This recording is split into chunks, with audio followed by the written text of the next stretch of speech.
Hey Eurovision fans, we have the results of the third semi-final of Melodi Grand Prix, that's Norway's national final. 3 more songs have gone to the final and 3 more songs have been eliminated. We're going to talk about all 6, so let's geeky. So we had 3 more acts from Melodi Grand Prix go towards the final, which is happening next Saturday. So we're gonna have 9 songs in the final. I'm gonna talk about the 3 who qualified first, and then I'll talk about the 3 who didn't qualify. So I am hoping to do a preview video for the final of MGP. Obviously I'm really busy right now, there's so much stuff going on, but yes, if all goes to plan, I will have that video up before Saturday. So first of all, let's talk about Keiino. What an amazing show. As you may know, I'm not as massively enamored with this song as I was with Spirit in the Sky. I still think it's fun, I think it's quirky, it's enjoyable. I enjoyed the performance. I thought it was kind of wacky, kind of crazy. We had Alexander standing in front of this box, and then we had Fred and Tom inside the box. Waiting, I suppose, just waiting to have a purpose, and 2 dancers who had boxes on their head with these lips on it. I love the dancers, really cool and fun, quite trippy and insane. The staging of this song was quite weird because it kind of felt like it was Alexandra featuring Fred and then in brackets and a little bit of Tom, because really this song was just kind of all Alexandra. Fred goes diggy diggy down for the whole song. I don't think that's the most stimulating thing if you're the artist, if you just literally have one word that you say over and over again. And then Tom has like a very short bit, and the rest of the time he's pretending to play a piano. So I don't know, it feels a bit weird. It's like, I don't understand why Alexander doesn't just enter on his own. This doesn't feel like a group song. It feels like Destiny's Child, Beyonce and 2 other people. But Alexandra's really great. I think she's got super strong vocals. She had her big note at the end, which sounded really good. I have to admit, with everybody singing this year, anytime I hear someone singing really well, I'm like, is that them singing well, or is it auto-tune? I'm pretty sure with Alexandra it's that she sings really well, because we've seen her before and she's always been really strong. She's a fantastic singer. And yeah, Fred and Tom were fine, and then eventually she does her big note and the guys are released from their box of doing nothing. And then they're released onto the stage, and then we had a couple of backflips and stuff. So yeah, I enjoyed this performance. It was crazy, it was wacky, it was kind of trashy, let's be real. This isn't like the most elegant, expensive looking performance you're ever gonna see. It was like boppy, crazy, fun. I suppose it elevated the song for me a little bit. I think I had this 9th in my rankings after I did my MGP video. I didn't think it would move up any places. I don't massively get this entry. Like, the song seems a little bit meaningless in what it's about. Like, what is Dam Diggy Da? I just don't think the song has much depth. In fairness, at least it's got like something new about it. Like, I had my Luxembourg video where all the lyrics were completely throwaway. At least kind of made up like this fun phrase. Like, the song is fun, and I love the lips that came onto the screen and were talking. That was kind of cool as well. So there is some thought put into this. But yeah, like, it's not the most life-changing lyrical song you're ever gonna have. I'm not sure what Keiino's goal is. Do they want to go back to Eurovision? Are they just promoting their music? Because if you're going to go back to Eurovision, I don't think they're going to get as good a result as they did in 2019 when they won the televote and came 7th. This is more televote bait. I think this would do well in the televote, but this would absolutely bomb in the jury. And I don't know what Norway's goal is right now. Like, are they trying to get a win? Because if they are, this is not the right way to go, because this is more do pretty well in the televote, bomb in the jury, scrape it to the top 10, which has happened quite a lot recently. What I'm saying is, if I thought Keiino were coming back and they'd want to get a win, I would think that they'd want to keep the televote appeal, but then get some jury appeal as well. So if you've seen interviews with them, like what their motivations are, what their plans are, leave me a comment, because I'm fascinated to know, like, what are they trying to achieve? If they're just here to kind of have fun and just put out like a boppy song, they are mission accomplished. If they're trying to win and do better than they did in 2019, I don't get this strategy at all. I sat through the performance, I thought it was entertaining, I thought it deserved to qualify. I don't think this is the right choice for Norway, but Norway will do whatever the hell it wants. Okay, a second qualifier was Anneprincess. Now, I really like this performance, and I'm not just saying that because she left me a lovely message on my MGP video. This was really fantastic. I liked how unexpected it was in the staging. The clothing was very kind of like drab, futuristic for her, but also for her backup dancers, who I thought were brilliant. I really enjoyed this choreography. Some contemporary choreography going on in the background, a lot of theatrics and storytelling. I thought Anneprincess was brilliant. I really felt her acting. There was no awkwardness. If you have this storytelling on stage and the artist isn't up to it, it can look really high school production. This looked really good though. This looked fantastic. She had great composure and commitment for the entire thing. I loved her interaction with the dancers. The bit where she was sitting down and they were all moving away from her. The bit at the end where the dancer came up and put the blindfold on and she took it off. Just loads of like really cool stuff. This isn't groundbreaking metaphors, but I thought it was really entertaining, and the song sounded great. She sounded amazing. She had her big note. The whole thing was just kind of like fresh feeling. It didn't feel like it was copying other people. This was my favorite of the night. I really like this, and I'm definitely rooting for Anneprincess in the final, because this is something kind of like cute and different. I'm not saying this is going to win.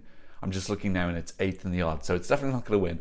But I think it's really lovely entry, and I'm going to download this now and I'm looking forward to listening to it. I'm definitely rooting for her to, I hope she gets some sort of like glory moment in the final, because I think this is a really lovely entry. Okay, and the third qualifier was Miia. I'm gonna seem like such a grumpy person. Like this is my least favorite semi-final, let's be real. I think I said that in my MGP video as well. I don't really get this. I get why other people like it. It's very pretty. The song seems like very elegant. It seems well constructed, well written. I just don't resonate with the melody. So I'm kind of watching this and it's like watching something that you know other people enjoying, but you're not massively enjoying it yourself. So I don't know what I can do about that. It's just not for me, but very elegant. She sang very well. The staging was called Green Lights, and there were some green lights. Fantastic. Why not? They did different types of green lights, in fairness. I think there was like lines coming down like Marcus and Martinez, and then there were more like other things like David Lindgren. So they used all the different light tricks that you could possibly use with green lights. I thought the staging was entertaining. I liked her red hair as well. Yeah, it was alright. I have to admit, I zoned out a couple of times because I just don't engage with the song in the same way that other people do. But yeah, like this is a very classy entry. It's well written, it's lovely, it's something a bit more thoughtful and tender for MGP, which does have a reputation for being a little bit more like superficial BAM. I do think that this and Judge Tenderly and Me both being on the final kind of hurts each other. I think if they were the standalone softer songs on their own, either of them, that would really help elevate them. I think the two of them in the final, I think the audience that wants that kind of more elegant, slightly more mature sound are going to be split between the two of them, and that is going to be the downfall of both of them. So yeah, I fully support Miia. No hate on her. Love it. She did great. Deserving qualifier. Just not for me, but I liked the green lights in the Green Lights song. Yeah, that was great. Okay, let's talk about the 3 songs that didn't qualify. So let's go to my favorite of the 3, and that was Thomas Jensson. This was like super gay, but in a good way. I enjoyed it. It was flamboyantly over the top. He had his 2 dancers. He had a really nice outfit on. I think I got some like slight Matador vibes from it. I thought he sounded very good. Again, he sounded good. Was it him? Was it auto-tune? I'm pretty sure he was doing most of it on his own. I thought he sounded really great, especially that big shrieky high note, which is very impressive. I thought the staging was very fun. It was very warm and pleasant. Nothing really groundbreaking. It felt a bit Melodi Festivalen in the color palettes and the glitter and the choreography. So I didn't get that kind of unique Norwegian feel from it. It did feel a little bit Scandinavian blend. But I thought he did a very good performance. I thought the dancers were fun and cute. I liked how after he did his big note, the dancers kind of smiled at him like, oh wow, you did that. You didn't mess it up. Well done. I felt like there was a camaraderie on the stage. And yeah, I like having these like kind of like gay moments on the stage. I thought it was fun and cute, and I'd like to see him come back because he's got a very strong voice. Okay, and then we had our second non-qualifier, and that was Mistra, Waltz of Death. So dramatic. This was just like Norwegian telenovela, just like extra drama, extra. I also enjoyed this. I did think that the plastic film looked a little bit on the cheap side because, you know, that kind of plastic covering you associate with like building sites and construction and whatnot. So I think that could have been made a little bit more expensive if they'd used like white flowy curtains or something instead. But overall, I think they made a lot of like atmosphere and melodrama on the stage with very small resources. And we had 2 contemporary dancers, and it was just very dramatic and kind of like, I like that though. And I thought that she sounded good. You know, I have to admit, I think overall the quality of MGP has been really good this year. Being very few songs where I've just been like, oh God, when is this going to end? Because I think everyone has like a kind of interesting sound, and the quality of the production is good. And lyrically, I think actually people are talking about interesting stuff, even if it's kind of a bit over the top like Waltz of Death. I still would prefer that over the lyrics we got in Luxembourg where there's no meaning. This is crazy melodrama, meaning that's better than nothing. So who knows, maybe she'll come back, hopefully just with a slightly stronger song, but I thought her sound was kind of cool and unique. Okay, and our third non-qualifier was Vidar Villa, who I was quite harsh about in my Melodi Grand Prix video. And I warmed up to this. I actually thought it was a cute presentation. He did a little kind of box thing, kind of similar to Friend of a Friend from Czechia a few years ago, where he had these boxes and they were playing with on-screen graphics of boxes getting bigger and smaller and changing colors. I thought it looked like kind of cool. It was a nice idea. It gave me a little bit of Brady Bunch vibes, and then also a little bit of Rick and Morty. Rick and Morty have this thing where you've got lots of different universes, so that was going on.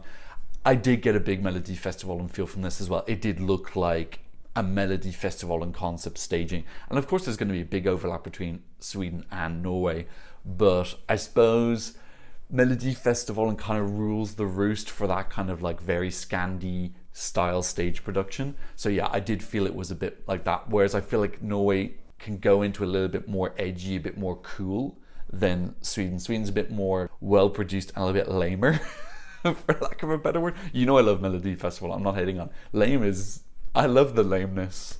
This was bordering more into the kind of like less cool, slightly lame Melody Festival and feel, as opposed to something like Dam Diggy Dam, which is just like the crazy, messy, fun Norway feel. But yeah, I thought he sang very well. Nice to have a song in Norwegian as well. Apparently he's quite popular. We had the same thing happen again in the semi-final where it was songs 4, 5 and 6. This is 3 semi-finals in a row. I've been having a debate with people online about this. Some people think this is just coincidence. The producers are putting the strong songs at the end. Yeah, absolutely possible. But when it's happening 3 times in a row, it does start to get, okay, this is more and more less likely to be a coincidence. There is a chance that this could be statistically significant. I think they just need to be careful, because even if it was just a pure coincidence, I think next year you could have it that artists like, we do not want to be first, second or third. They might even say, I'm not going to submit my song if you're going to put me first, second or third in the semi-final, because I don't want, they might think there's a curse, or they might think that there is something in the running order. I know some people saying that a running order of 6 doesn't count, because the main thing about a running order is it's so long people forget stuff, and in a 6-song show people assume that they won't forget it. But there's quite a lot of gaps between songs here. Like I think there's a good 30-40 minutes between the first song and the last song, so that's a lot of people who might have tuned in late. Some people might have forgotten, or just the more recent songs are fresher in their memory. So I don't think because it's a smaller semi that there's no effect. I think the effect is reduced, but I think it still exists. But then again, it could just be that NRK producers have this habit of always putting the stronger stuff at the end. In 2020 we had it that like pretty much all of the duels, the second song won. So it could just be that that's their habit for how they produce a show. In any case, if there starts to be a perception amongst the artists that it is bad luck or whatever, then it becomes an issue. So I think they could have managed that by putting kind of first or second. People still would have tuned in to watch them. They still would have qualified. They easily could have dispelled the whole thing in one fell swoop. So I still think that NRK producers are just a bit complacent sometimes. Not just that, but also this thing of like showing the artists having their dreams crushed live on TV like you haven't qualified. I still think that's humiliating, and I think they're taking for granted this incredible pool of amazing artists and songs that they have. I just don't think it's respectful, and I don't think they're aware of the incredible people that they have on their show. I think they're taking it for granted a little bit, because you wouldn't do that to someone if you're trying to show them respect and try and make them feel welcome and want to come back again in the future. So there's several small things like that make me feel sometimes like the NRK producers have just take things for granted, that their situation is actually quite nice in the talent pool that they're getting. But let me know what you think. I actually interested to see what you think about that, and leave me a comment if you think that's wrong, or if you've any other things to back that up.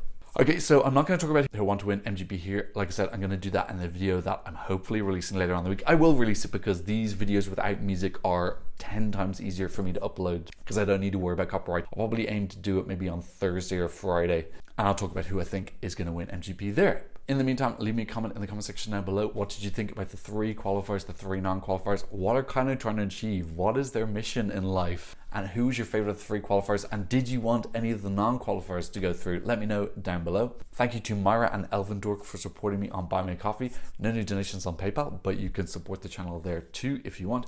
And of course, thank you to all my patrons all over the world for patronizing the channel. On my Patreon, you can see my reaction videos with the original audio. You can be part of our My Eurovision scoreboard group. You can get updates on the channel and a couple of bonus videos. And you can do a free trial membership if you want. So go check that out if you're a fan of the channel. But of course, thank you so much just for watching. And I hope to see you on another MGP video very soon, maybe the one on Thursday. Goodbye.